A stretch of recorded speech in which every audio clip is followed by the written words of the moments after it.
তোমার নামটা? আসফি। আচ্ছা, কোন ক্লাসে পড়ো? 1। আঙ্কেল, তুমি কোথা থেকে আসছো?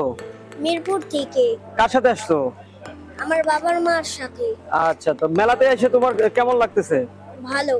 আচ্ছা, মেলায় এসে কি কি দেখছো তুমি? কুকুর, বিড়াল, গরু, ছাগল, মুরগি। কুকুর বিড়াল দেখছো না? আচ্ছা, তোমার কোনো পাখি পছন্দ হয় নাই? তাই তোমার কি পছন্দ, মানে কি পালতে ভালোবাসো তুমি? মুরগি। মুরগি। আচ্ছা, মুরগির বাচ্চা নিয়েছো?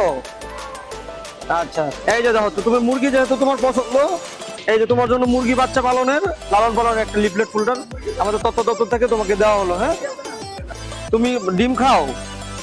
আচ্ছা, এই দেখো, আমাদের মৎস্য প্রাণী সম্পদ তথ্য দপ্তর থেকে ডিমের পুষ্টি গুণাগুণের জন্য লিফলেট তৈরি করা হয়েছে। তুমি এগুলো পড়বা। কোন ক্লাসে পড়ো তুমি? ক্লাস 1। আচ্ছা, তুমি তো পড়তে পারো না। আচ্ছা, ঠিক আছে, এটা পড়বা। হ্যাঁ, আর হলো ডিম খাবা। কিভাবে ডিম খাবে, ডিমের যে গুণাগুণ গুলো আছে, হ্যাঁ, তো এগুলা সব এর মধ্যে দেওয়া আছে। হ্যাঁ, হ্যাঁ, থ্যাংক ইউ। ওয়েলকাম। আল্লাহ হাফেজ। আল্লাহ হাফেজ।